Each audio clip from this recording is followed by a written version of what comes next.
Warning: some contents may be disturbing. Viewer discretion is advised.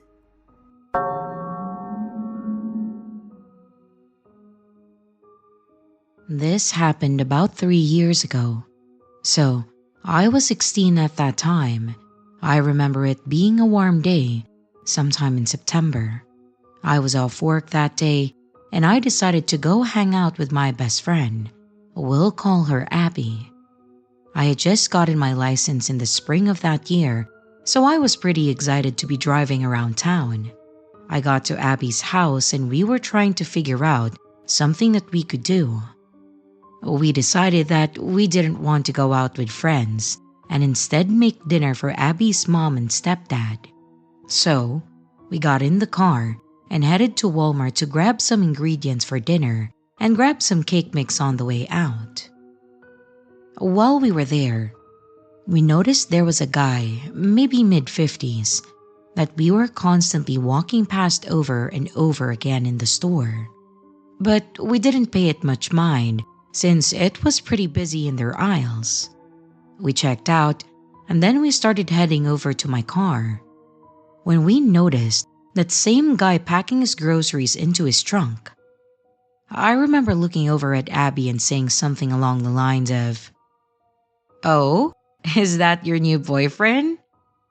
Or, "Why don't you go get his number?" We both laughed, maybe a little too loud, because it caught the dude's attention as we were walking by him. He looked back at us, and we both knew that we messed up by being loud. He turns around and tells us our hair is beautiful and asks us if we were sisters.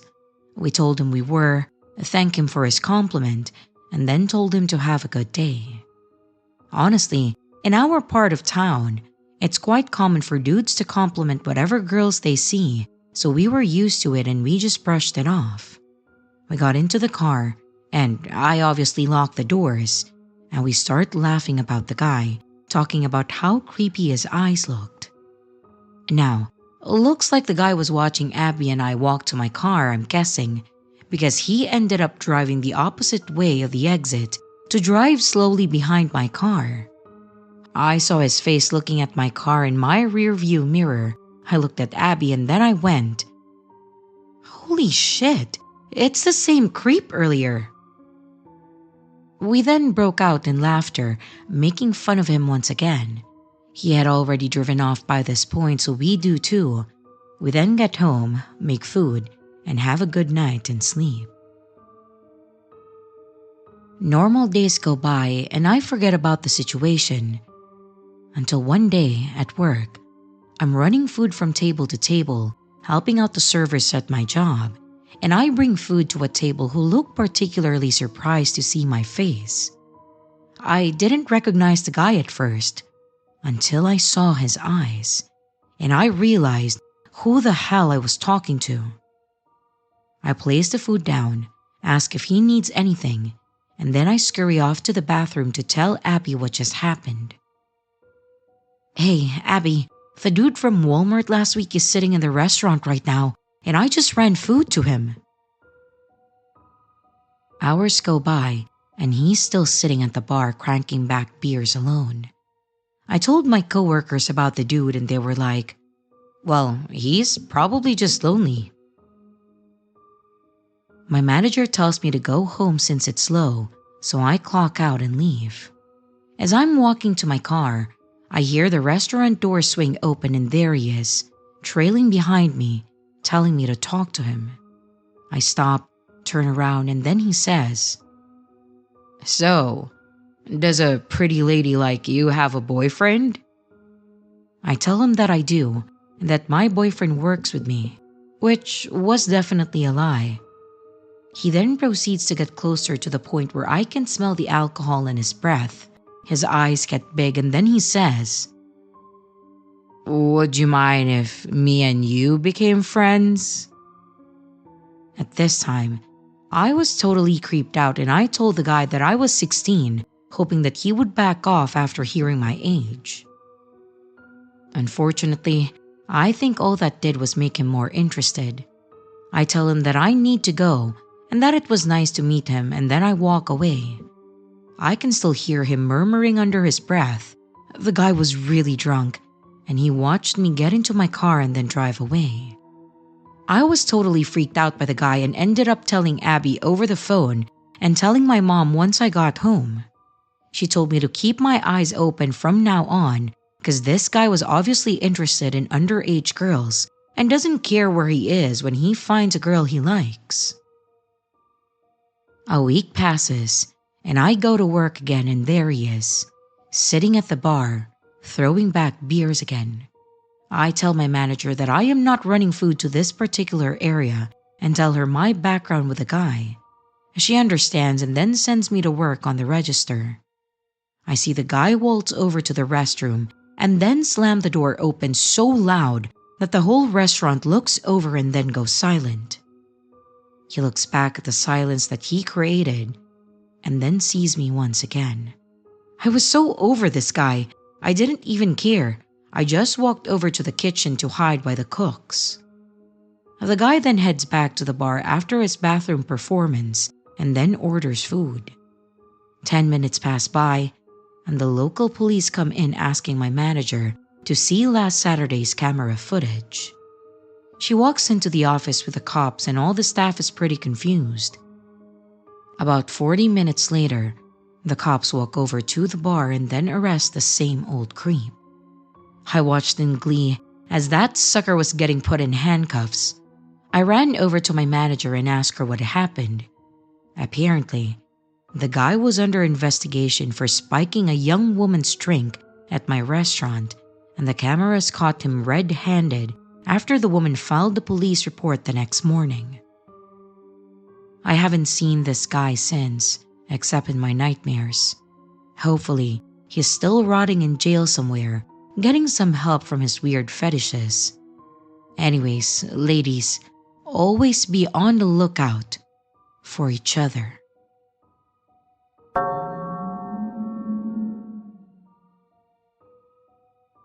For 4 years, Beverly and I had what I believed was an ideal relationship. I remember our first meeting vividly, as if it just happened yesterday. We met through mutual friends at a small party. She was 26 and full of life, with a laugh that could light up the room. I was 28, feeling like I had finally found someone who understood me. We clicked instantly, and our relationship blossomed quickly from innocent dates to talking about our future together. Beverly and I were good for each other. We encouraged each other to pursue our dreams, to stay healthy, to be the best versions of ourselves. She would cook my favorite meals when I had a tough day at work, and I would surprise her with little gifts and spontaneous trips. We had our ups and downs like any couple, but we always found our way back to each other. Or so I thought. One Saturday morning, I was in the living room while Beverly was in the shower. Her phone buzzed on the coffee table, and without thinking much of it, I glanced over. A message notification popped up from someone named Gym Instructor. It wasn't the name that caught my attention, but the content of the message. It was flirty, suggestive, something that a gym instructor shouldn't be sending if it were simply professional. My heart sank. It never even crossed my mind that something like this could be happening behind my back. I was heartbroken. I confronted Beverly that same day when she got out of the shower. At first, she denied everything, claiming that it was just a misunderstanding. But as the argument escalated, she finally confessed. She had been cheating on me for months. This betrayal really cut deep. Our breakup was nasty. It was filled with angry words and broken promises, and I moved out that very week and cut all contact with her. It was actually easier than I thought, severing ties with someone who had caused me so much pain. That was definitely a painful experience, but that's not why I'm posting the story on here. It's something more unhinged that happened afterwards, but I thought that I would give you a background first so you would understand the story better. A year passed, and I started to rebuild my life. I met a girl named Jenny, and she was a breath of fresh air. We hit it off from the start and soon began going on dates. I didn't want to jump right into a relationship because I feel like I still had some doubts and trauma, especially from what happened with Beverly. But Jenny was everything that I needed. She was kind, loving, and honest. Our relationship felt so natural that after a few months of going out on dates, I finally asked her, and she said yes. We decided to make it official. So, I posted a picture of us together on social media announcing to the world that I had moved on and found happiness again. Perfect ending, right? Nope. The very next day, Beverly sent me a message on Instagram. She berated me for moving on so quickly, as if she had any right to control my life. I was furious, and I reminded her of the reasons for our breakup. It had been a year since we ended things because she had cheated on me. I told her that she had no right to interfere in my life anymore, and then I blocked her. I thought that that would be the end of it, but Beverly was relentless. She tried to contact me in different social medias and I blocked her on there too. She then started creating multiple fake social media accounts just to get in contact with me, and every single time I blocked her, thinking that she would eventually get the message and just leave me alone. She also sent me an email, which something that I forgot about, and I blocked her on there too. One evening, Jenny received a message from Beverly. She was confused and worried when she told me about it. I do understand that it was easy for Beverly to find Jenny online because she was all over on my page. I explained my past with Beverly and what has been going on recently. I didn't want to keep Jenny in the dark. We agreed to block Beverly from all social media platforms and hoped that that would be the end of her attempts to reach out to us. We just wanted to focus on our relationship without any distractions from my past. But as you already know, Beverly didn't stop there. The next day, she showed up at my workplace demanding to speak with me. I refused to see her and she was eventually escorted out. It was so unsettling to think that she knew where I worked and was willing to come there uninvited. From that point on, I started seeing her everywhere. She would appear across the street when I was out with Jenny, or I would catch a glimpse of her at the grocery store. It felt like she was haunting me, just unwilling to let go. One day, I found a letter in my mailbox. Of course, it was from Beverly, filled with pleas for a second chance and all her declarations of love for me. I didn't respond and I just threw it away. But things escalated when one night, there was a loud banging on my door. I looked through the peephole and I saw Beverly standing there. She looked disheveled and desperate, asking to be let in. I spoke to her through the door, telling her that nothing would change if we talked, and that I did not love her anymore and that we had been done for a year.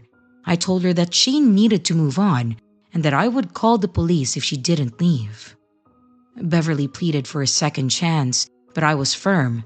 I told her that if she ever bothered me or Jenny again, we would involve the police. Luckily, that finally made her leave. I watched through the window as she walked away, hoping that it would be the last time that I would see her. A week has passed since that night, and Beverly hasn't shown herself or tried contacting me. I hope it really stays that way. I want to move on with my life, to build something meaningful with Jenny without the shadow of Beverly hanging over us. It's strange how someone who once made you feel so loved can become the source of your nightmares. Let this be a reminder to everyone. If someone shows you who they truly are, believe them the first time. It could save you from a lot of pain and turmoil. Beverly may have been a significant part of my past, but she has no place in my future. I hope for her sake and mine that she learns to let go and finds peace. Sometimes, moving on isn't just about finding a new love. It's about reclaiming your life from the ghosts of the past. And I've learned that the hard way. and I sincerely hope that we never meet again, Beverly.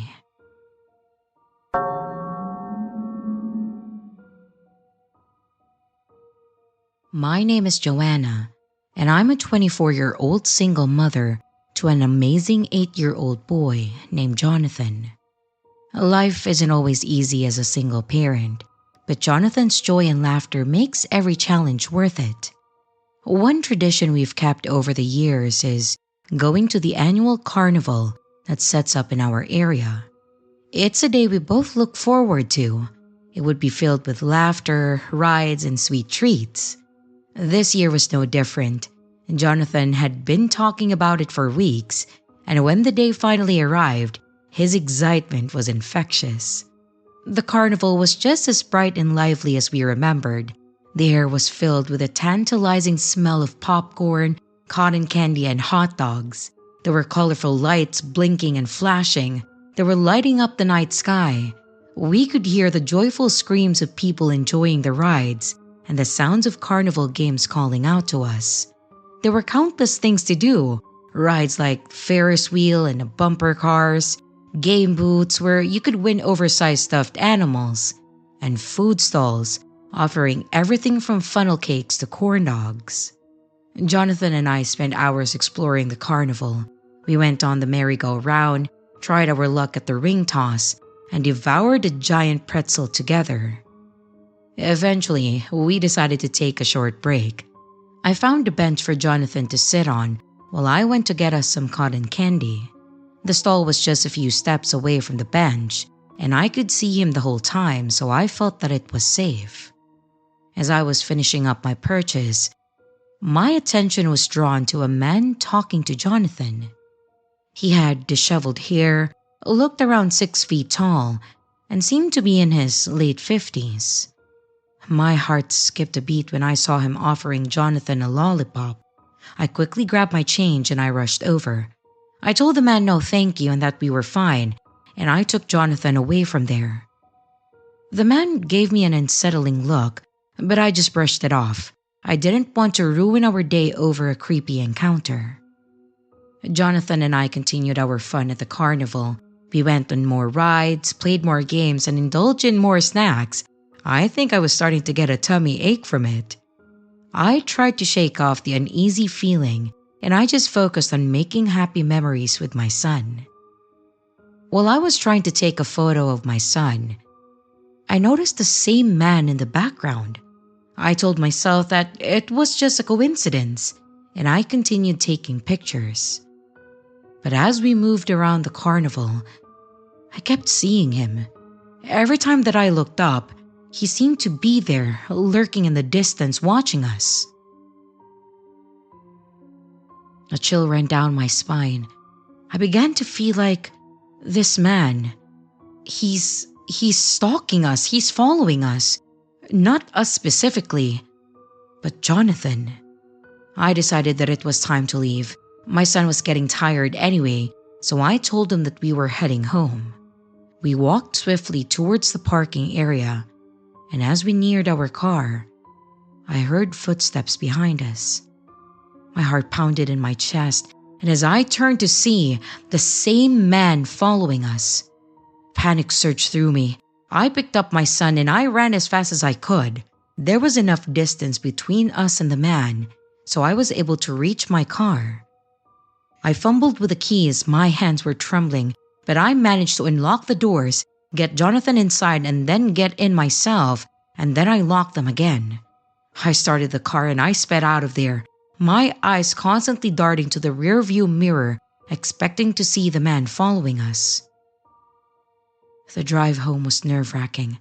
I couldn't shake the feeling of being watched, even though I saw no sign of the man behind us.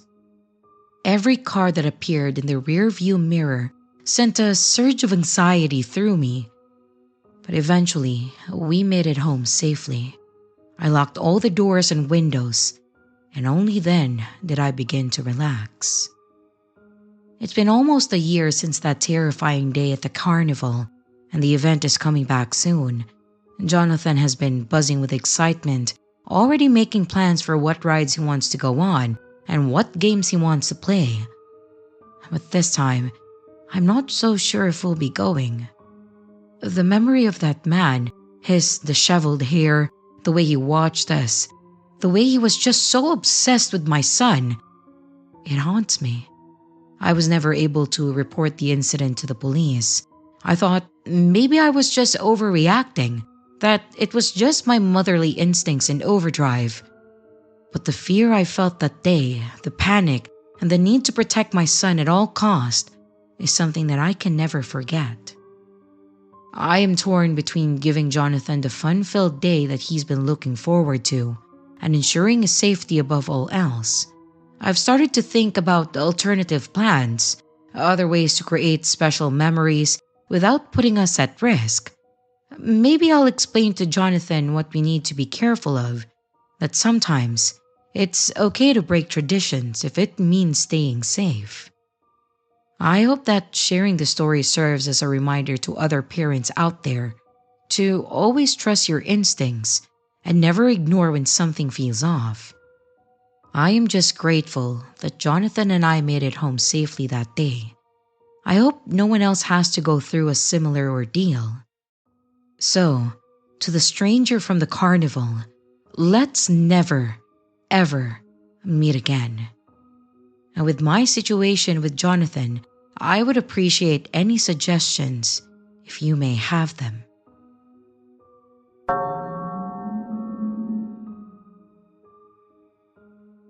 Last June, some girlfriends and I had decided to go on a trip to Chicago for a music festival.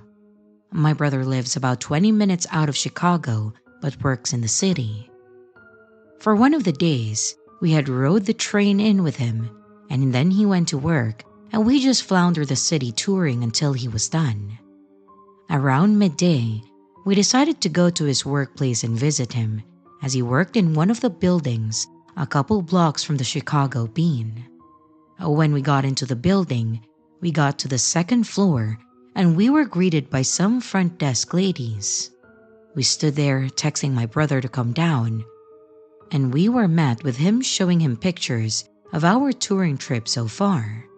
I then noticed the man coming up the escalator, and I instantly had a very odd feeling from him. Not to be stereotyped, but I had got the vibe he either was not fully there or maybe was on some type of substance. Instantly, the front desk ladies had approached him and told him, "You know you can't be up here. We told you this, sir."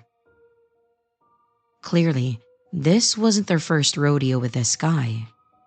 I tried to focus on my brother talking to us, but I couldn't help but notice this guy was locked in staring at us while these ladies were trying to escort him out.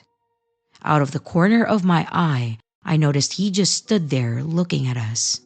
Eyes literally looked black and his arms crossed, not saying anything.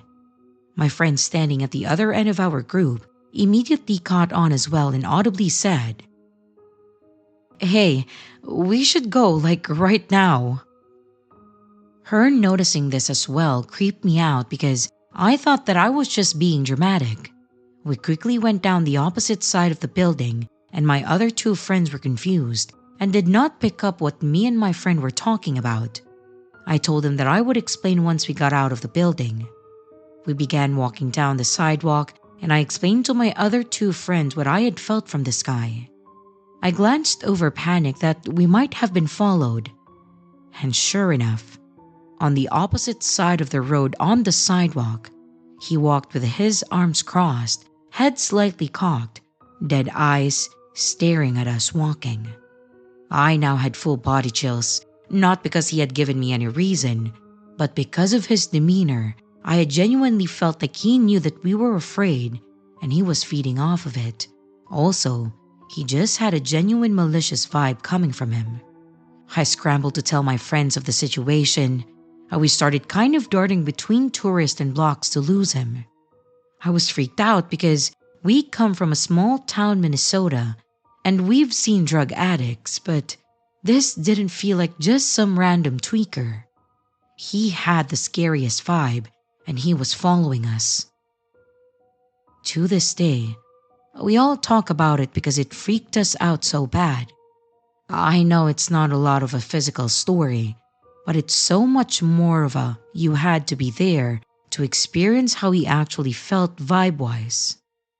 I always say Chicago has some very weird energy and people in it.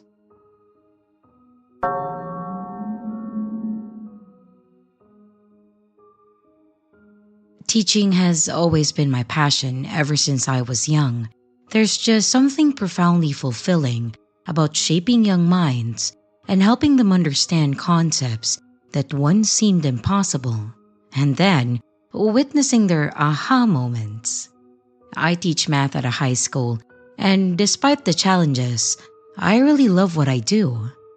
Over the years, I've had my fair share of struggles. Some students find math boring, some find it too difficult, and the others are simply unmotivated.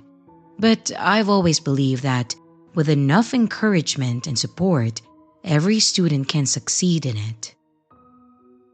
One student, however, really tested my faith in that belief. His name was Dylan. From the start, Dylan was different. He never did his homework, rarely attended classes, and when he did, he was disruptive and unfriendly. He had this permanent scowl etched on his face, and he never talked to anyone unless it was to snap at them. Despite his attitude, I really tried my best to help him. I understood that math could be tough and that he might be going through some personal issues at home. I reached out to him multiple times, offering free extra tutoring sessions, some study guides, and even one-on-one discussions. But it was a one-sided effort. Dylan rejected every attempt that I made to help him. He slacked off, failed his exams, and in the end, I had no choice but to fail him. When Dylan learned about his failing grade, he was absolutely furious. He stormed into my office, yelling and berating me. Despite his anger, I remained calm. I get how he feels. So, I showed him all the proof of my efforts to assist him over the months, the study guides, the notes, the invitations for extra help. But he wasn't having it. He left my office in a rage, slamming the door behind him. The school year ended and summer break began. I tried to put the incident behind me and I focused on some hobbies that I enjoyed, like gardening. Gardening has always been my escape, a way to unwind and connect with nature. But one afternoon, while I was weeding the flower beds, I saw a familiar face biking across the street. It was Dylan. I knew for a fact that he didn't live anywhere near my neighborhood, but I just brushed it off, thinking that maybe he was visiting a friend. However, the way he stared at me gave me an uneasy feeling. The next morning, I came out to find my garden destroyed. The plants were uprooted, the flowers trampled, and the garden tools scattered everywhere. I was absolutely gutted. I had put so much love and effort into that garden. I had a suspicion that it was Dylan, but without proof, what could I do, right? So I just cleaned up the mess with a heavy heart and I tried to move on.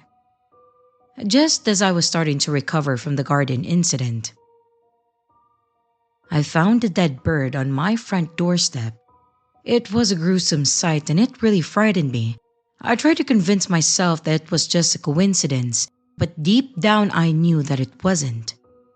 The misfortunes continued. Strange things kept happening around the house, broken windows, unsettling occurrences, and through it all, I kept seeing Dylan. He would bike around the neighborhood, always staring, always watching. One morning, I was about to go to the grocery store when I noticed that one of my tires was slashed. That was the last straw. I just couldn't take it anymore. I finally told my husband about everything that had been happening. He was understandably concerned and suggested that we set up security cameras around the house. It seemed like a good idea, so we installed them, hoping to catch whoever was responsible for these acts. For a few days, nothing happened. I started to feel a little more at ease, thinking maybe it was all over. But then one night, I received a notification on my phone about movement outside. I opened the video feed and I turned pale at what I saw. There, on the screen, was Dylan and another man. This other man looked older, and both of them were walking calmly towards our house. It seemed they were carrying something, and I tried to figure out what it was. And what I saw was a gasoline canister. My heart raced as I realized what they were planning. They reached the side of our garage and started dousing it with gasoline. The other man, who I later learned was Dylan's older brother, pulled out a lighter. And without wasting a second, I called the cops. My hands trembled as I explained the situation. But while I was on the phone, I already heard the sirens from a distance. To my relief, the police arrived so quickly. A neighbor actually had seen the suspicious man and had called the cops even before I did. The officers caught Dylan and his brother just in time. The side of our garage was already soaked in gasoline, and it was clear that they intended to set it on fire. Both of them were arrested. In the aftermath, the pieces of the puzzle started to come together. Dylan had held a grudge against me ever since I failed him. He couldn't accept responsibility for his actions, and instead blamed me for his failures. His older brother, already with a criminal background, had decided to help him with his twisted plan. Dylan was sent to juvenile detention for attempted arson, and his brother went to jail. The whole ordeal really left me traumatized. The thought that a student that I had once tried to help could turn into a stalker and attempt to burn my house down was just too much to bear for me. So, I decided to quit teaching. Now, I sell fruits and vegetables from my garden at local markets. It's a simpler life, and it brings me a certain peace that I never thought I'd need. I also do other work on the side to make ends meet. It's not the life that I had envisioned, but it's a safe one, away from the shadow of people like Dylan and the horrors of that summer that I had. I hope this serves as a reminder that sometimes, no matter how much you try to help someone, they can still turn against you. Stay vigilant, trust your instincts, and never ignore the signs of something being wrong. I wish I had acted sooner, but I am grateful that in the end justice was served, and I can now live my life in peace. So, to Dylan, let's not meet again.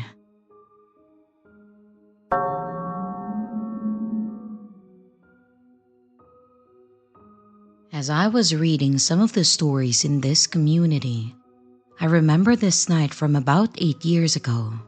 It was after 11 p.m., and I was taking my dogs out for their last toileting walk before bed.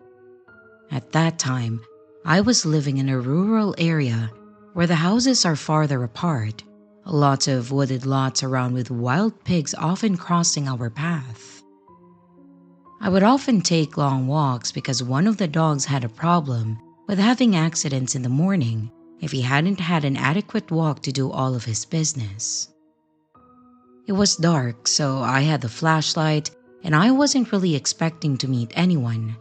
It was in the middle of nowhere and so late at night. But there appeared on the opposite side of the road ahead another flashlight. We had a few neighbors, but of the homes around, I knew most all of them from the years. On rare occasion, someone else may be walking a dog, but I could count the instances on my fingers. As I passed the other flashlight in the night, a tall, thin, pale man who I have never seen before crossed the street to my side and then began to follow me behind. He yelled out, "Hey, I like your dogs. Can I pet them?" I stayed calm, walking briskly, ignoring him. My house was closed and I was almost home. He continued to follow me, yelling, "Hey, what's your name? I just want to pet your dogs." He had a thick European/Slavic accent.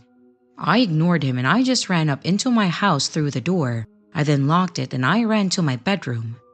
I told my husband that there was a strange man who followed me home and that I was super disturbed that he now knows where I live. My brave husband immediately ran out of the house, I guess to find this guy. I was on pins and needles waiting for him to come back. He then came back home with his steel baseball bat in hand. He said that he caught up to him and asked who the hell he was and why he was following around a woman at basically midnight being a creep. The guy said that he was new to town and he was walking around hoping to meet or make some new friends. Basically, his story was bizarre and didn't make any sense. My husband told him that if he ever sees him again near our home, that he would break his knees with a baseball bat. And I never saw him again after that. Until 2 years later, in a neighboring city, I was out with a girlfriend looking at art in a museum when I turned the corner and it was him. I would never forget his face. He looked straight at me and I can't remember exactly what he said, but he knew who I was from that night. Something like, "Oh, you're the girl from that night with the dogs." I don't remember because I was just in disbelief. Again, with a thick European accent, tall, skinny, pale. I then grabbed my friend's arm and we quickly walked in the opposite direction. She asked me, "Do you know that creepy guy?" And I told her the story as we left the museum, and I never saw him again. What are the odds of this guy being a coincidence?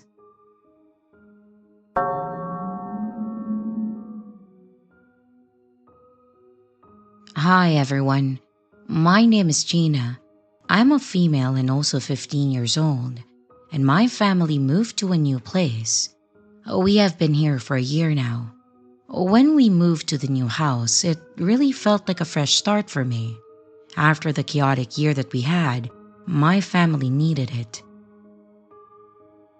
My dad had switched jobs, which required us to relocate too. The move led us to this new place that seemed almost too perfect.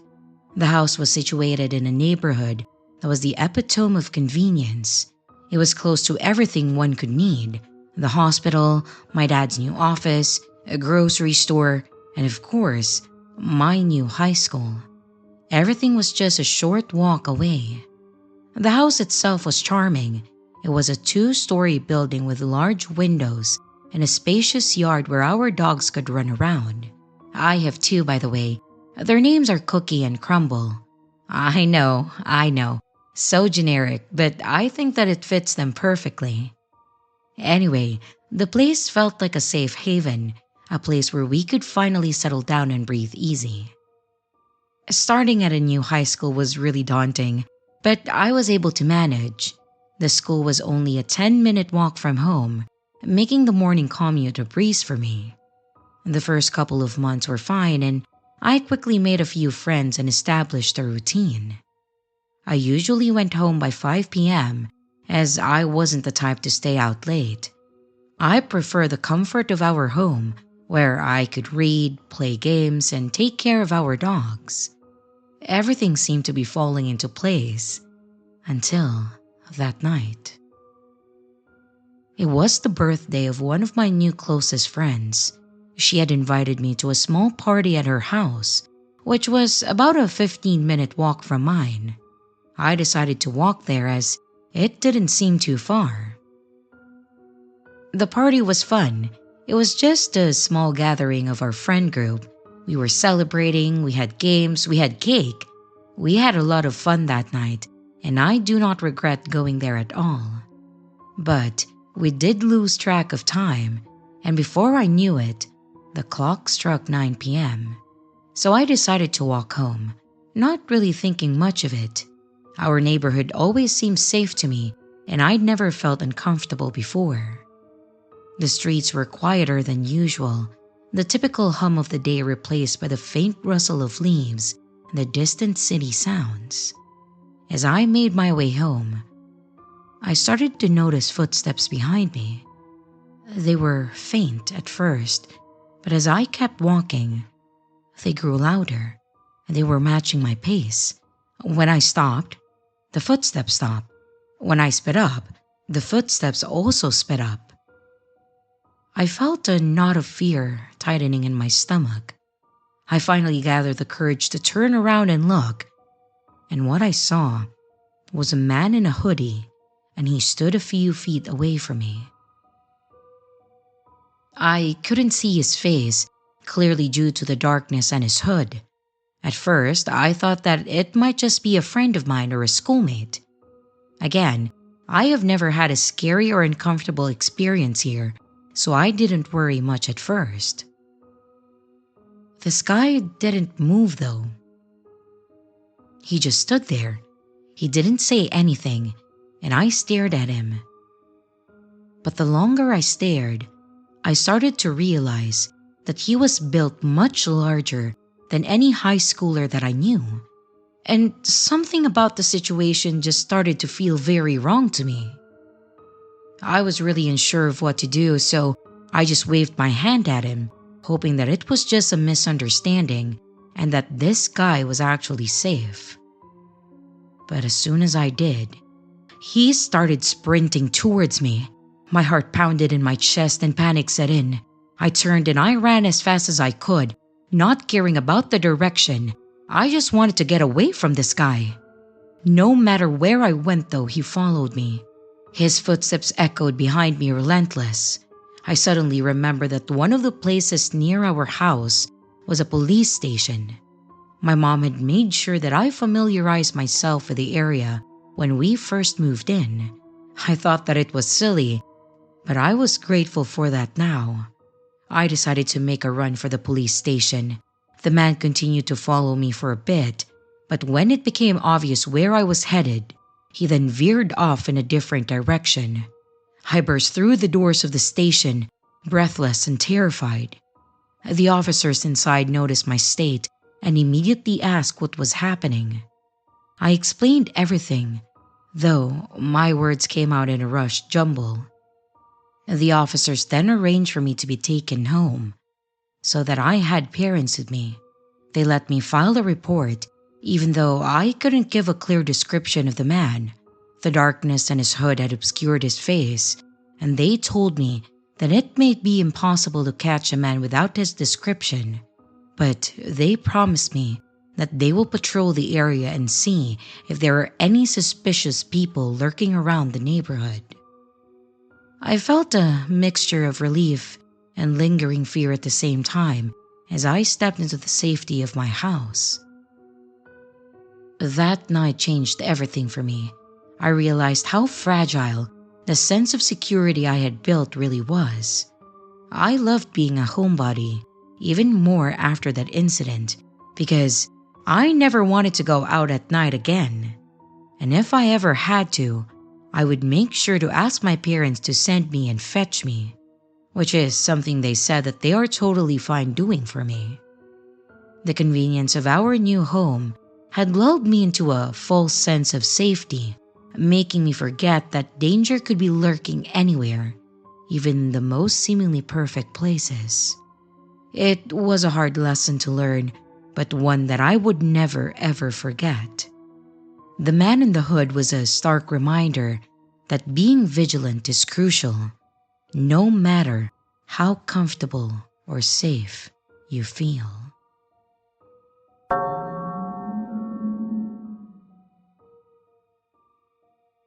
There is this street dog near my college campus that I see every day. It is one of the older dogs, so it's always sleeping and very calm in general. I live very near to the college, and my friend and me usually go for a walk late night after dinner. Tonight was no different, and we were walking around the same route. It's a residential area, so we have never felt unsafe since there are always college students or other families out on the road just walking around. We were on our third lap, and this dog was sitting at its usual spot. While we were walking past it, I was gushing about how cute it is and was clearly distracted. Suddenly, my friend said that there was a weird car behind us. I turned around to see that there was in fact a car driving at a really slow speed. The car pivoted towards us, which made me think that maybe it wanted to park where we were walking and might just be a random family only. As I was about to convey these assumptions to my friend, we hear a dog barking and then turn around to see it chasing after the car. Both me and my friend are scared of dogs, so she stood behind me hoping that I would save her, but right when I turned around, it was the same street dog. I knew right away that it wouldn't harm us. The car suddenly sped past us, and the dog didn't chase us or anything. Instead, it just stood on guard. When we recovered from the shock of it all, we both had the same realization that that dog might have just saved us. We still don't know if the car had any evil intentions, but the way it sped right when the dog started barking, the timing of it all was just way too bizarre. Plus, it was driving so slow that both of us didn't even realize until it was too close to us. Needless to say, that dog will be getting extra pets from me every time that I see it.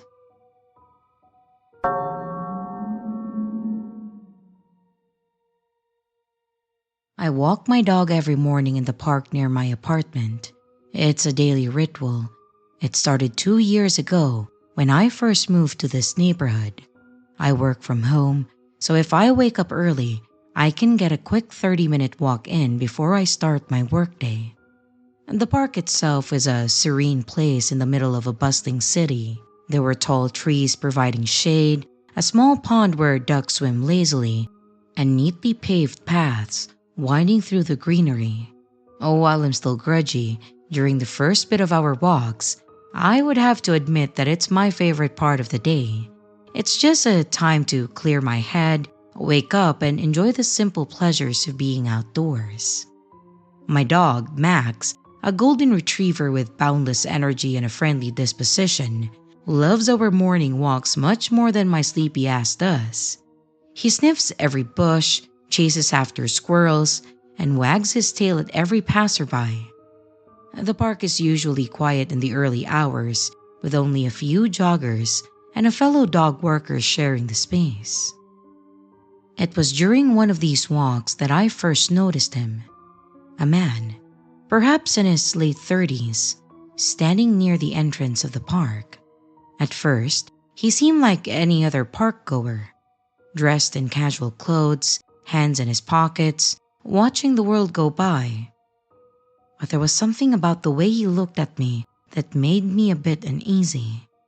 His eyes followed me as I walked past, and I couldn't shake the feeling that he was watching me closely. I dismissed it as paranoia. After all, the park was a public space, and people were bound to notice others. But over the next few weeks, I saw him more frequently. He was always there at the same time, standing in the same spot. Sometimes, he would sit on a bench near the path that I took, his gaze never wavering as I walked by with Max. Ugh, he's probably just a creep, I told myself. One morning, deciding that I didn't want to be ogled by some older dude that day, I decided to change my route. Instead of taking the usual path around the pond, I took a different one that led through a more wooded area of the park. I had enjoyed the new route as I finished jogging alongside Max as the detour ended, leading back to the more public area. But then, I noticed the man standing up in the middle of the walkway, looking left and right until his gaze met mine. He immediately stopped looking around and stared intently at me. I decided to go home directly after that. I began to feel a growing sense of unease. I started leaving for our walks a bit earlier, hoping to avoid him. For a few days it worked. I didn't see him, and I felt a sense of relief. But then, he started appearing earlier too. It was clear that he was watching me, and the realization made my skin crawl.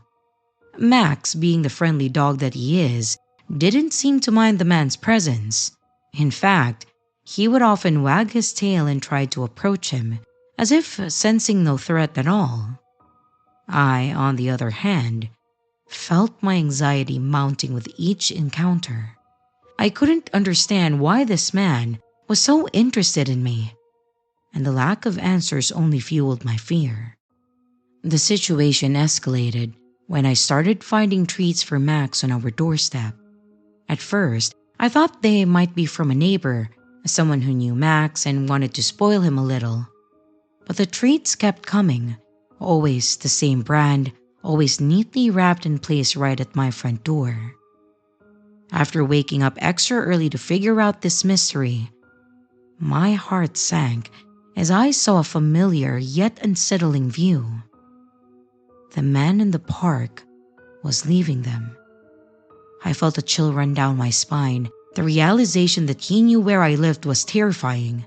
I started double-checking the locks on my doors and windows, making sure that everything was secure.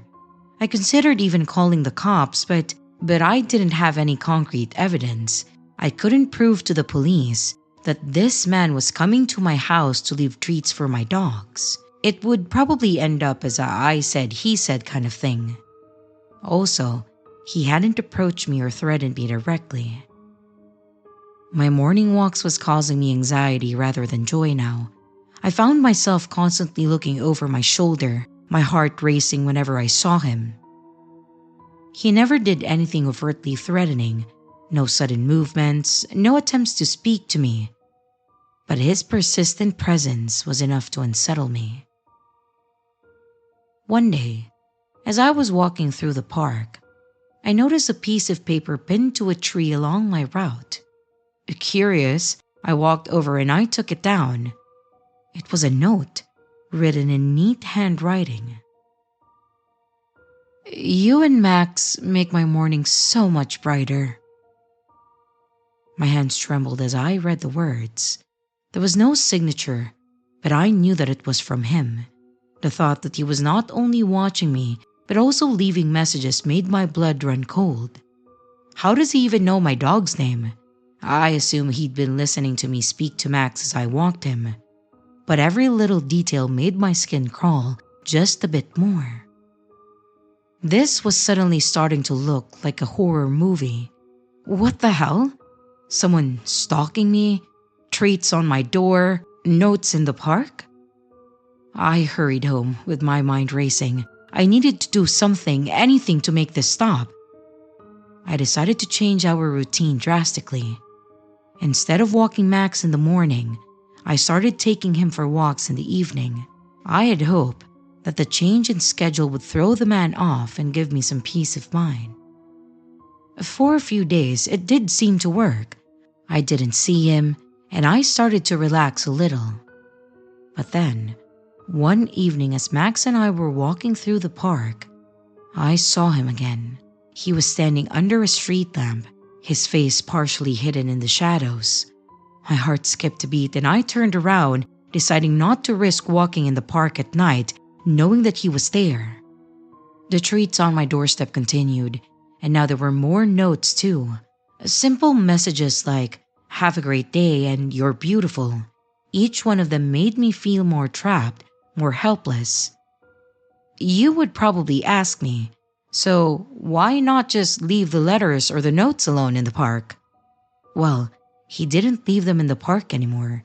It was in the front door with the treats.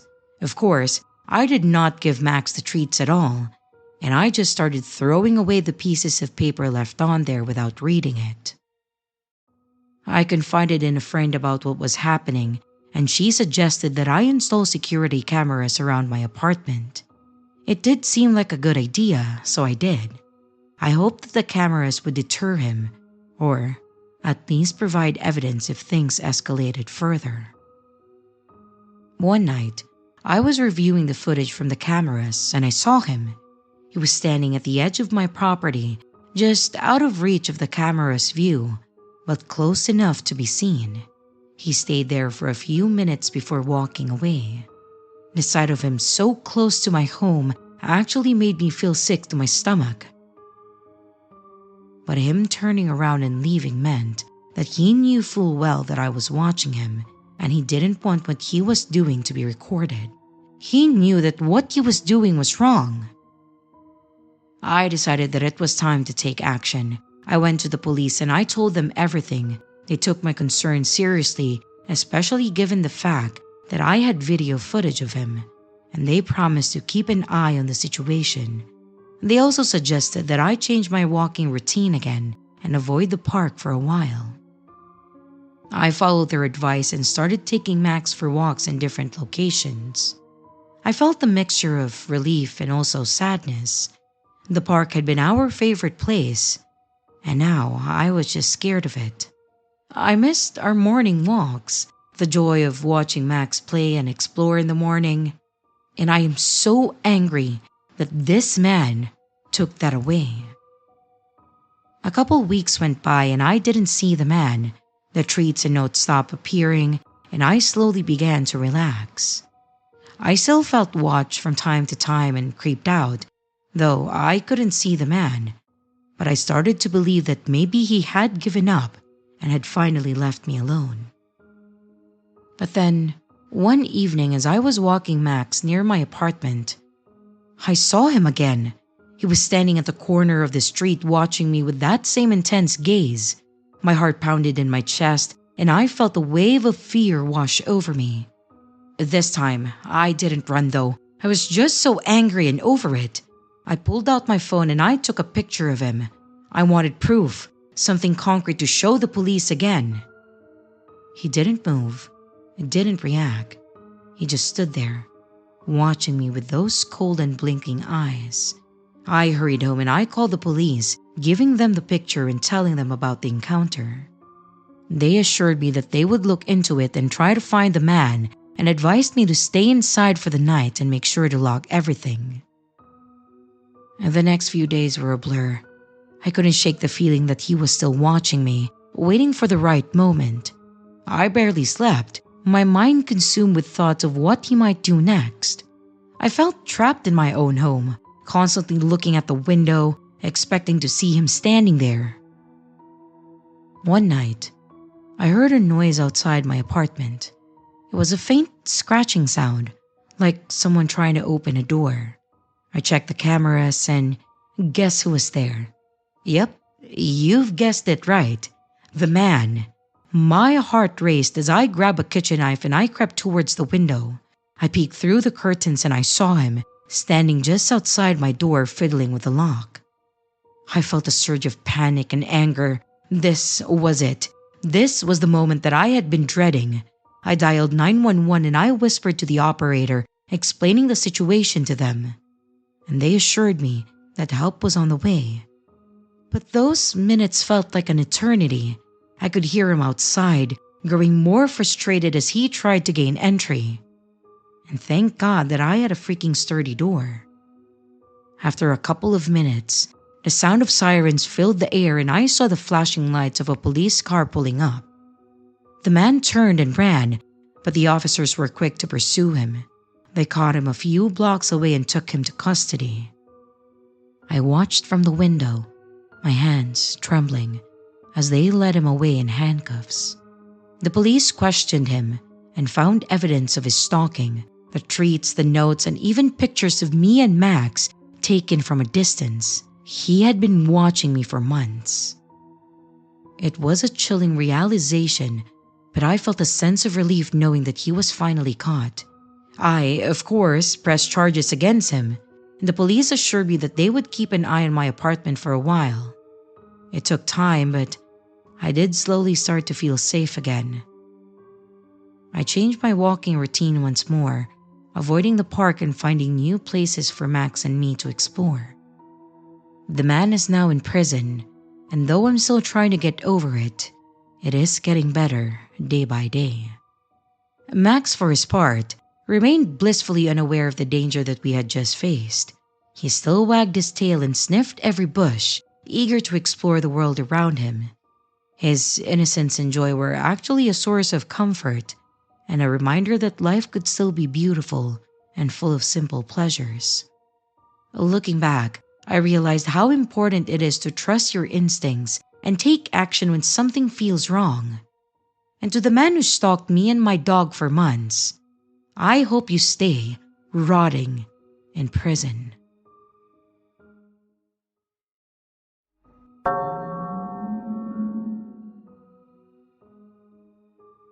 Hi everyone. I apologize if my English isn't too good. I'm not a native speaker, but I will do my best to write this. My name is Brandon, and I just turned 21. And if there's one thing that I can tell you about myself, it's that my health is not in a good place.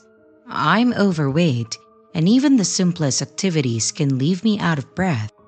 My friends and family have been on my case about getting healthier, and after a particularly embarrassing moment where I had to catch my breath after a single flight of stairs, I decided that it was time to take control of my health. But I didn't want to jump into anything too intense right away. I didn't want to injure my body and end up worse off than I started. So, I decided to keep it simple and start with long walks every day. I live in a nice village, a place where people know each other, and it's generally safe. However, just at the edge of our little village, there's an area known for some unsavory crimes. It's a bit of a stark contrast to the rest of the village, which has always felt like a safe haven to me. Every morning, I'd wake up early and then go for my walk. I wasn't alone. The mornings were filled with people jogging, running, walking their dogs. And seeing them always inspired me. If they could do it, so could I. But one day, my routine got messed up. I forgot to set my alarm the night before. So when I woke up, it was already too late. If I went for my walk, then I would be late for work. So I decided to skip it. That day, I got home at around 6 p.m. and I had some chores to finish. And by the time that I was done, it was already 9 p.m. But not wanting to miss my daily walk, I decided to go anyway. I followed my usual route, but the village felt different at night. It was almost empty. The bustling morning crowd was gone, replaced with an eerie silence. Occasionally, I would see someone walking their dog, but for the most part, it was just me. One part of the village was particularly dark. It was near the park, and there were a lot of trees around. As I walked, I noticed that I was completely alone. But then, I heard the sound of crunching leaves to my right from the forested area. I didn't think much of it at first. I just assumed that it was a deer or some other animal. But the more that I listened, the more it sounded like footsteps. Me, not used to situations like this, I didn't know what to do. I stopped and I turned to look at the trees and I said, "Hello? Is anyone there?" But I immediately regretted it. Suddenly, I heard footsteps running, and it sounded like they were coming towards me. My heart pounded in my chest, and out of instinct, I just started running. I was worried that whoever or whatever was running after me would catch up. I'm not exactly in the best shape, as I mentioned, but I did my best.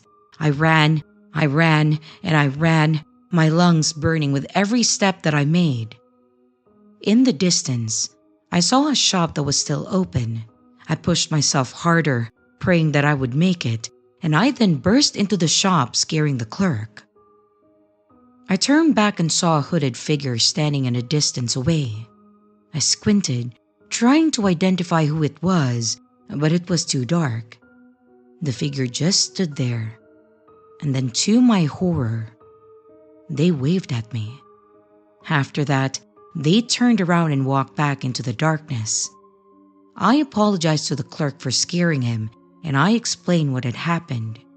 He offered me some water, which I gratefully accepted, and the clerk then asked if we should call the police, but I decided to call the non-emergency hotline. The guy was gone and I couldn't identify him, but I wanted the police to know what had happened or at least be on the lookout for it. Feeling silly, I booked a cab to get home because there was no way that I was walking back that night. As safe to say, I made sure to set my alarm and even had a backup. I didn't want to miss my morning walks ever again.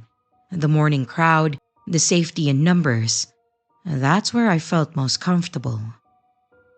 Looking back, I shudder to think what could have happened if I hadn't made it to that shop. Our village, which always felt safe to me, had shown me a different side that night. It was a lesson that I didn't want to experience again. So, everyone, please, stay safe out there.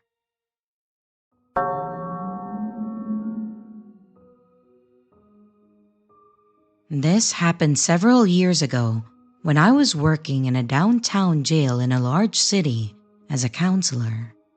I worked a weird shift and I got off at 2 a.m. So it was obviously dark when I got off work, and most of the people on the roads were people who just closed down the bars downtown. At this job, I interacted with inmates who were various levels of stable and sober, and sometimes they were released at the same time as I was leaving work. The garage where I parked was a couple of blocks away from the jail, so I was cautious walking to my car but didn't usually have issues. Anyway, this particular night, I got to my car safely and I started home. It's about a 25-minute drive. Very quickly after I pulled out of the garage, I noticed a car right behind me with its high beams on. It followed me through downtown and onto the highway and then exited at my exit. I wasn't too freaked out yet because I live off a major road. But then, it took every single turn that I did and then pulled into my apartment complex right behind me. Well, at this point, I'm getting concerned, but it's a big complex, so I just head toward my building. The car is right behind me, and I usually back into my reserved parking spot. But this car is so close that I literally can't. So I just pulled in forward. The car then drives up behind me and stops, blocking me in. At this point, I'm absolutely scared and I consider calling someone, but all my friends are probably asleep because it's 3 a.m. Calling 911 also felt like an overreaction. But I finally dial 911 on my phone, but I don't press the call button and I step out of my car. A man gets out of the car. He's tall, white, wearing a vest and a fedora. And then he stares at me. Just so you know, I'm a 26-year-old female, blonde and 5'3". He stares at me for like 10 seconds and then he says, "Oh." He then gets back in his car and then drives off. This was still one of the weirdest encounters of my life.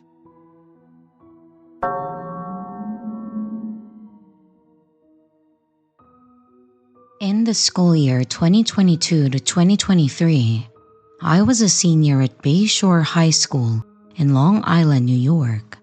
The year was going strong so far as I was getting good grades and getting accepted into a few colleges of my choice. I was sad and happy at the same time that it would be my last year. I was happy because I would move on to better things in life and I would achieve my dreams.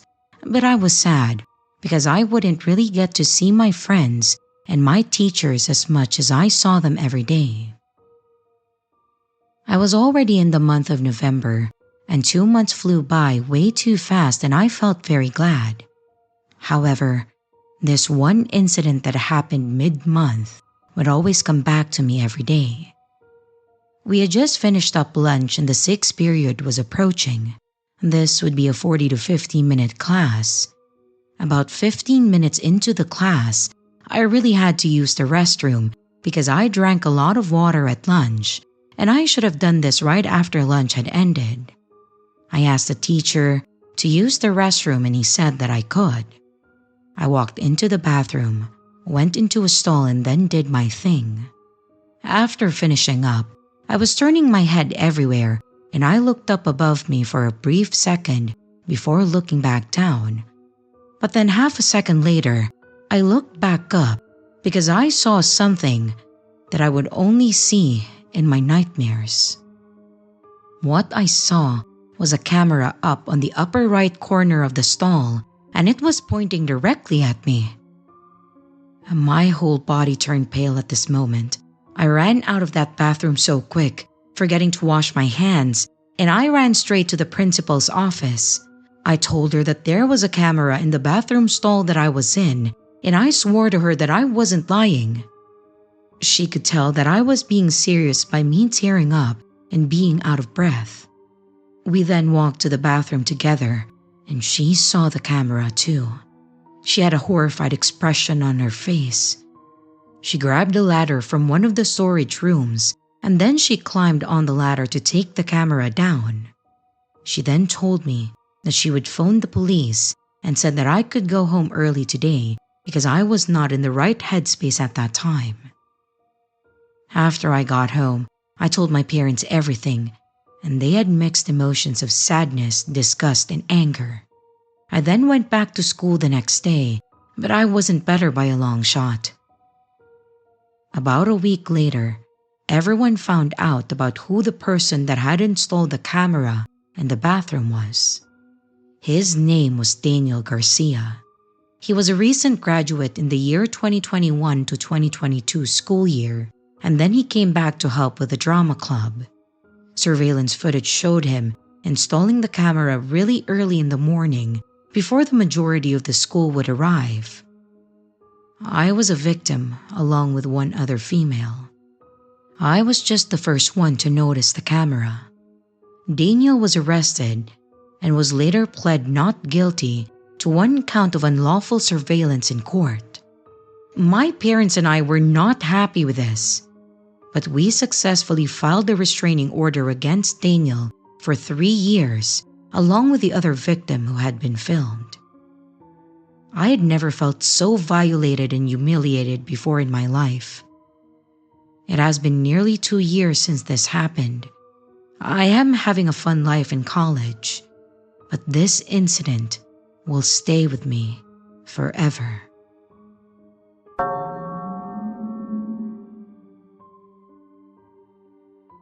I'm Susan. I'm a recently divorced woman in my late 50s. My life had been a series of predictable events until it suddenly wasn't. For 30 years, I was married to a man named Richard.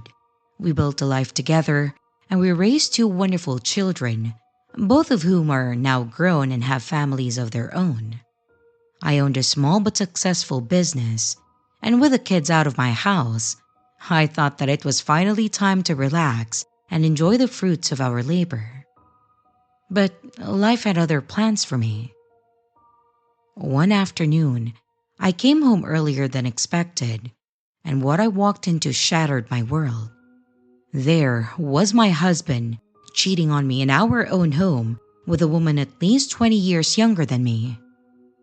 The betrayal was a dagger to my heart, and I knew that there was no repairing the trust that had been broken. I decided that we needed to divorce.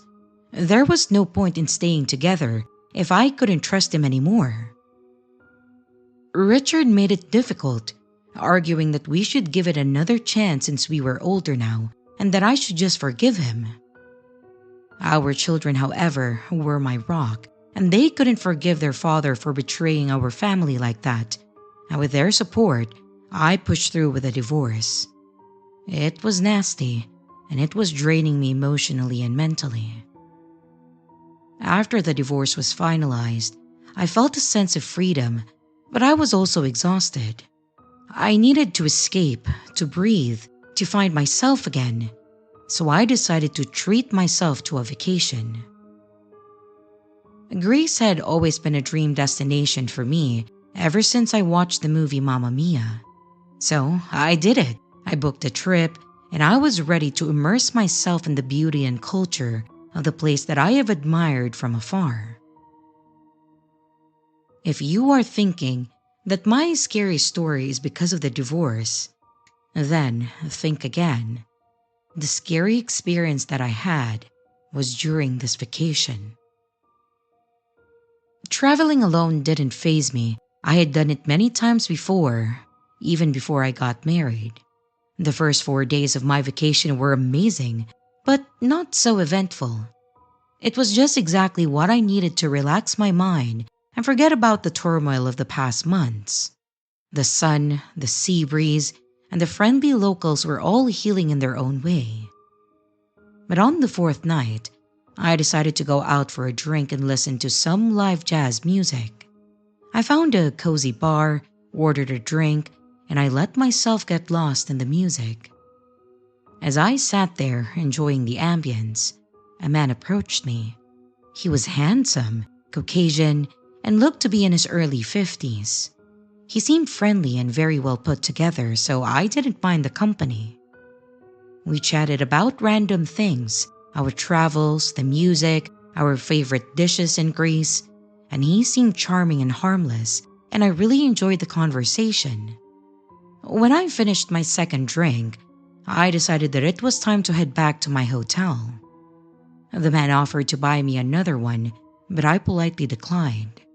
He was very insistent, but I firmly thanked him and I left.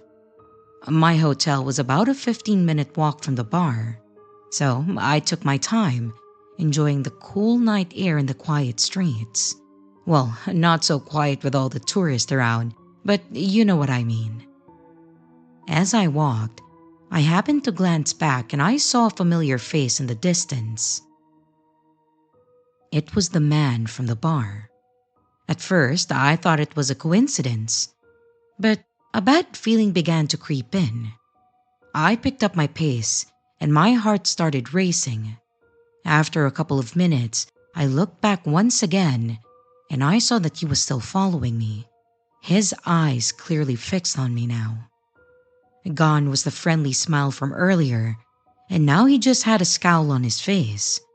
I realized that this was no coincidence. He was after me. Why, I don't know. So, with my 50-year-old weak legs, I tried to move as fast as I could. Panic set in as I neared my hotel. I rushed through the doors and I went straight to the front desk. I was sweating and panting, and the front desk clerk asked if I was okay. But before I could answer, the man from the bar walked in and headed straight for me. I started screaming that I didn't know him and that he had been following me. The front desk clerk quickly ushered me behind the counter and then called for security. The man claimed that we knew each other and that we were together and that I was just drunk. But I wasn't afraid to make a scene. I loudly insisted to everyone present that I didn't know him. The staff said that they would call the police, and that probably scared the man because he then bolted out of the hotel. Shaken, I thanked the front desk clerk and I arranged to check out earlier than expected the next day. She understood and she was very sympathetic. I didn't end my vacation, but I continued it somewhere else. I just didn't feel safe staying in that place anymore, knowing that man could be lurking around watching me. I found a new hotel in a different part of the city, and I tried to enjoy the rest of my trip. Traveling had always been a way for me to find peace and clarity, but this experience was a harsh reminder that the world can be a dangerous place. I was more cautious from then on and more aware of my surroundings. So, to the man who offered to buy me another drink and then followed me into my hotel and lied to the clerk that I knew him, let's not meet again.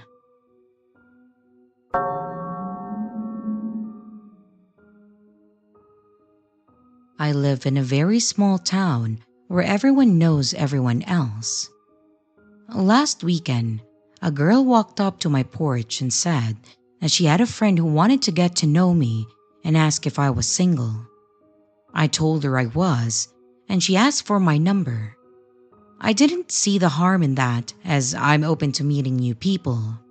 A big dumb mistake on my part, and I will never do that again. She left, and about 5 minutes later, I received a text from a guy. And it turns out I have known this person for almost 30 years, but we've never met or spoken to each other.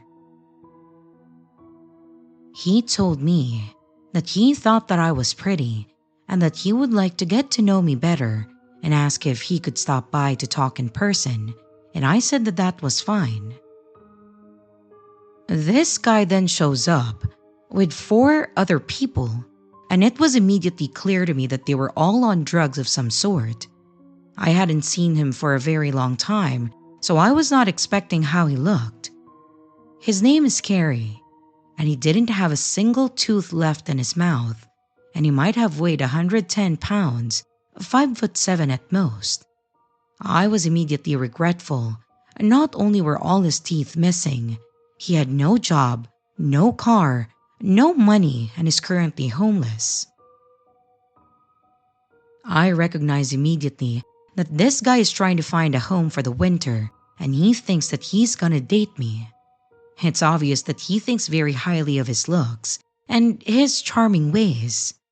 Honestly, his flirting was extremely repulsive. I got rid of him by making up an excuse that I had to be somewhere. 4 days later, my doorbell camera captured a video of Carrie walking up to my porch steps, where he decides to sit with his back to the camera.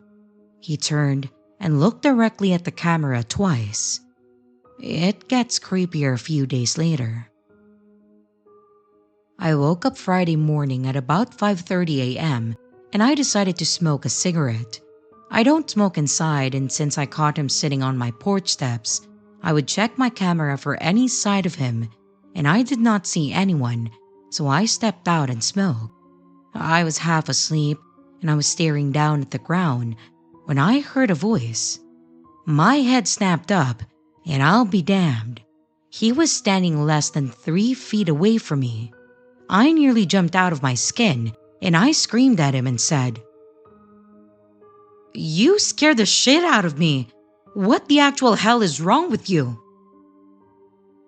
I truly have no idea what direction he came from and how he was able to walk up on my porch without making a single sound. He laughed until he saw that I was furious. Then he started explaining that he was here to tell me that his phone had died and wanted to know if I tried calling him or texting him. The only text I sent to him was asking him why the fuck he was sitting on my porch at 3:47 a.m., and he never answered. He then leans in towards me, trying to flirt with me after creeping me the hell out. He then says, "Good morning, sunshine." Oh, I wanted to slap his ugly face. I told him, "I am not a morning person at all, so you need to go." He started explaining again why he was there, and then he started pouting and walking away very slowly, and he kept turning back to look at me like I was going to change my mind and invite him in or something.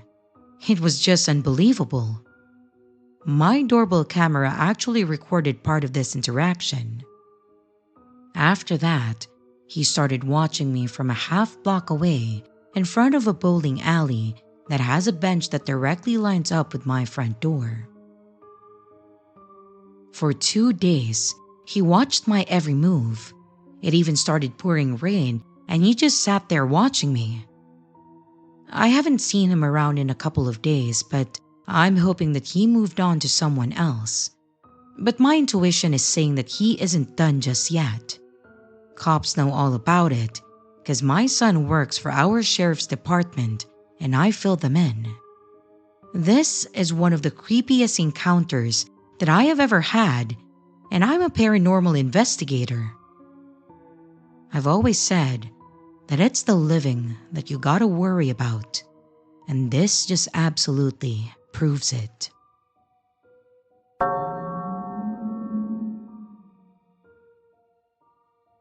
My name is Amanda, and I am 32 years old. I have been a professional writer for almost a decade now, crafting stories and weaving words into worlds that readers can dive into. I didn't think that I would end up using my talents on here, but here we are. Recently, the words have stopped coming to me. I've been battling writer's block, a curse that has left me staring at blank pages and empty screens for weeks. My creativity felt like it had dried up, and every day that passed only added to my frustration and anxiety. I kept asking myself why this was happening. Was it burnout? A lack of inspiration? Whatever the cause, I needed a solution. I believed that a change of scenery could help me break through this creative barrier. I needed a place where I could disconnect from the chaos of my daily life and then just immerse myself in nature. That's when I decided to book an Airbnb cabin in the woods, hoping that the peaceful solitude would reignite my imagination.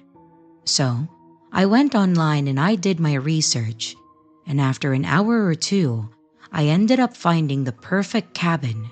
I booked it and I counted down the days until my trip. The anticipation was a mix of excitement and nerves.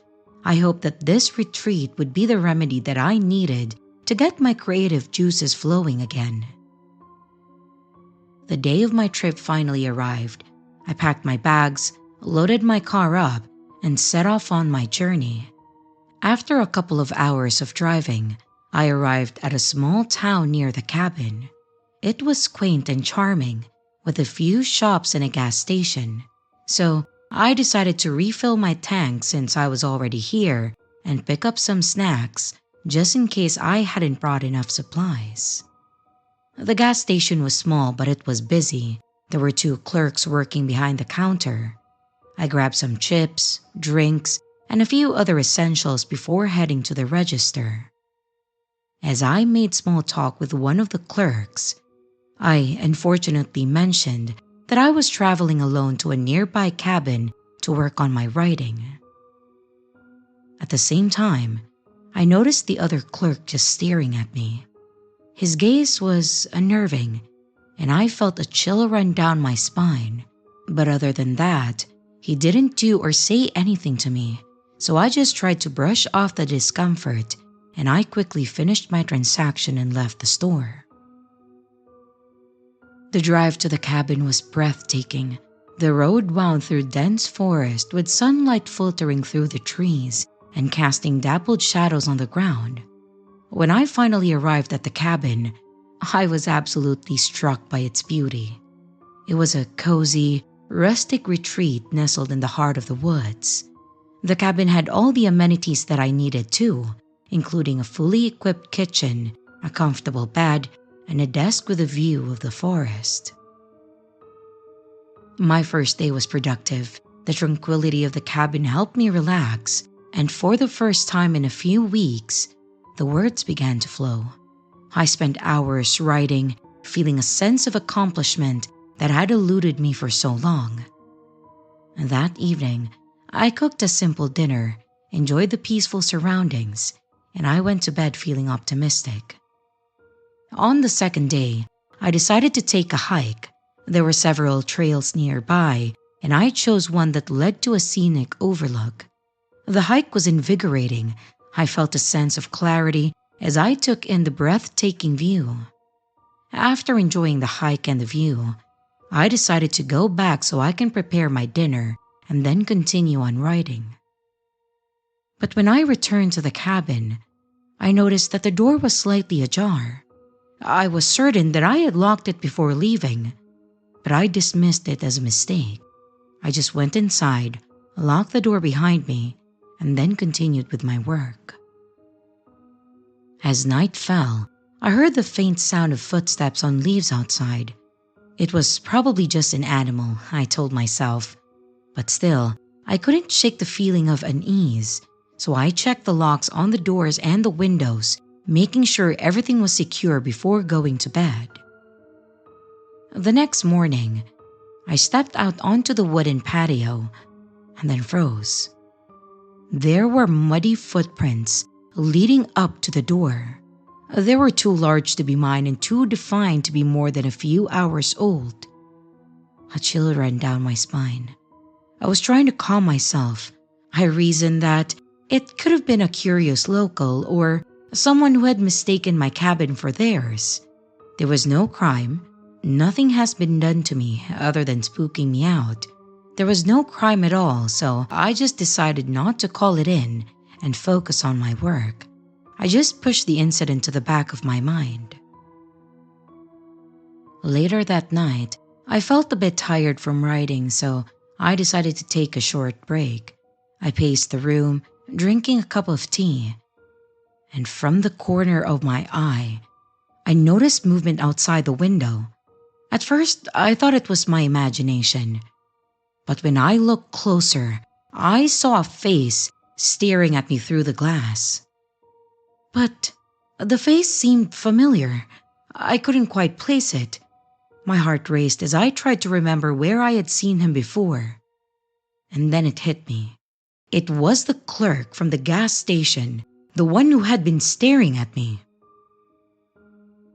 Panic set in, and realizing that he had been spotted, the man smiled at me with a twisted, sinister grin that sent shivers down my spine. I dashed to my bag and I grabbed my gun. I headed outside to confront him. I think it was just the adrenaline pushing me. The creep, seeing the weapon, fled into the darkness. My hands trembled as I watched him disappear into the woods. I had always carried a gun for personal protection. It's a habit instilled in me by my father. It was a precaution that I had never thought that I would need to use, but in that moment, I was immensely grateful for it. I decided then and there that it would be wise to leave the cabin in the morning. I packed my things, barely getting any sleep that night, always listening for any sound outside. And at dawn, I loaded my car and I left the cabin, making sure to avoid stopping at the gas station on my way back. My mind was still reeling from the encounter, the fear lingering like a dark cloud. And as I drove back to the city, I couldn't shake the feeling of being watched. The stalker's eyes just following me from a distance. The experience left me shaken and weary.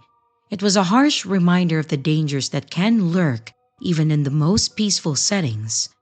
I'm just grateful that I trusted my instincts and I acted quickly. But the memory of that face staring through the window still haunts me. When I got home, I messaged the owner of the Airbnb to inform him of what had happened. He was apologetic and he refunded me for the remaining days that I had already paid for. It was a small consolation, but I also appreciated his understanding. And if you want to ask me why I didn't call the police that time, I'm going to be honest. I don't have any answer to that. I know I should have, but I think I was just too shaken up to even remember doing that. And now, I think it's too late to do it. To anyone reading this, I'm sharing my story as a warning. Be careful when you're traveling alone, especially to isolated places. Trust your gut and take precautions to protect yourself. The world can be unpredictable, and sometimes danger is closer than we think. Whoever you are, creepy, staring clerk guy, I hope we never meet again. I do hope that you find the help that you clearly need, but I want no part of your twisted games.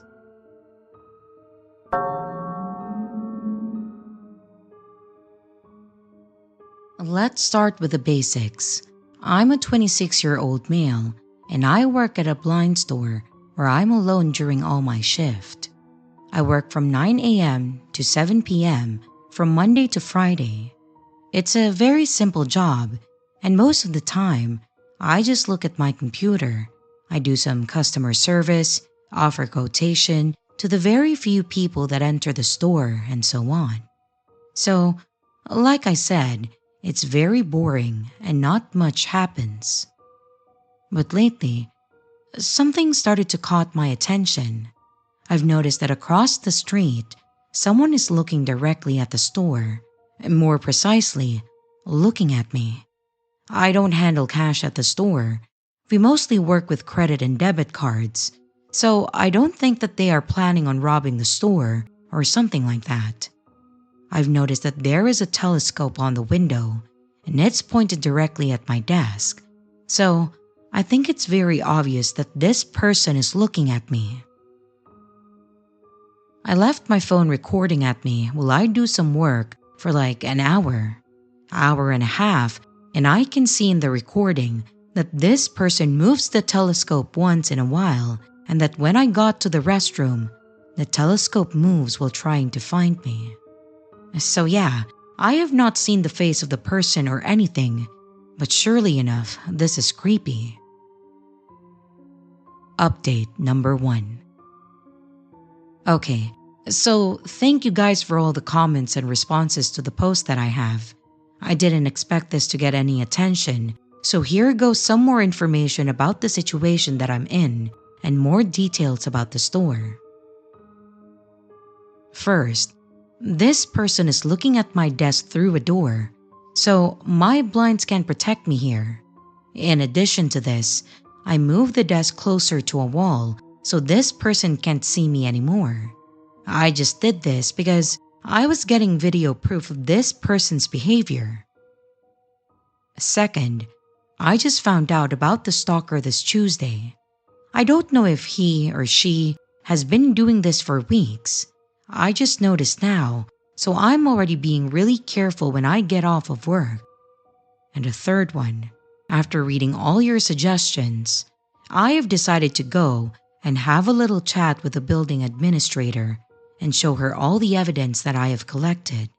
I will do this today, and I may update this weekend if something worth mentioning happens. If not, then on Monday, I will update this post.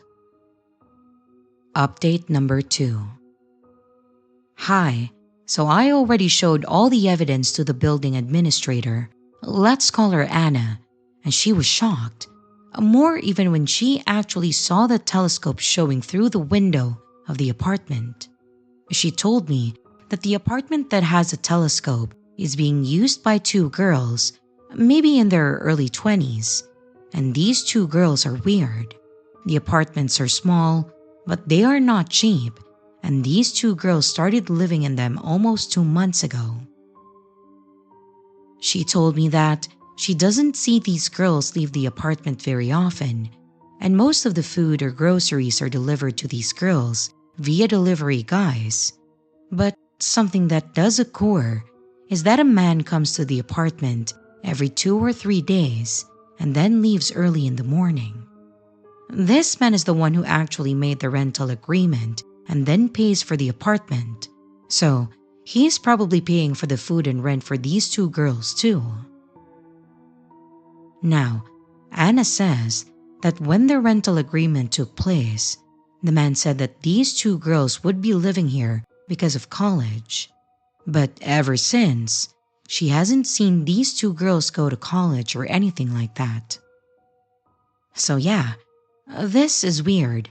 Apparently, Anna is going to speak about this issue with the owner of the building and the man who signed the rental agreement, so this activity, or the quote-unquote stalking, stops. I will update if I learn something else. Last update. Okay, so this weekend, I didn't think too much about the situation anymore. I try to enjoy my days off without worrying about my job. So, just today, I came to work, opened the store, and I began to work. Then I noticed that the window in the apartment was closed. This window was always open, and then I noticed that the telescope was no longer there. I sent a message to Anna asking if she could tell me anything about the girls and if something was done about the stalking.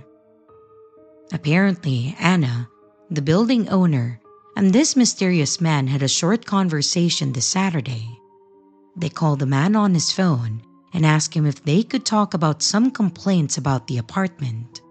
Then, they told the man that the girls were harassing the stores in front of the building. Lucky me that they didn't say that I was the one who complained.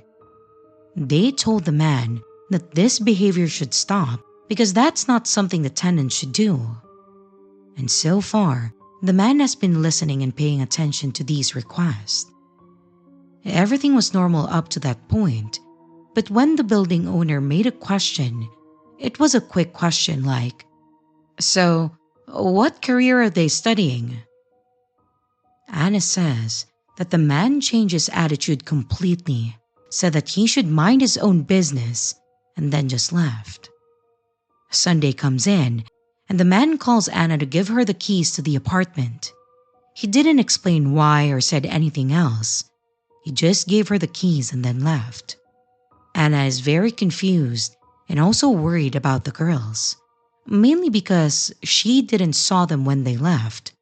I told her that maybe they left early in the morning like the man used to do. I asked if there was something wrong with the apartment, like missing stuff or damaged items, but Anna said that everything was fine and nothing was stolen or broken. Also, I asked if she ever heard a noise, maybe some yelling or anything that Saturday night, and nothing, she says. She is thinking about filing a complaint with the police because it feels wrong that they would just leave like that. If you ask me, I think the reason that they left was because the building owner asked about the girls. I don't know what to think about this. If Anna does end up going to the police, I will probably provide my testimony or something if it's helpful. I hope that I don't have to update this post again because I wouldn't want to know more about this than I should. Hello everyone, it's your creepy sister here. Thank you so much for watching the video. I really appreciate it. I would also like to give some extra love to my Patreon members, my channel members, and also my tippers. Thank you so much. If you would like to extend a little bit more support for the channel, don't forget to leave a like and a comment down below. If you would like to become a Patreon member, a channel member, a tipper, or even to buy merch, check out the links in the description below. Again, thank you. And I hope you stay scared because your fear feeds me.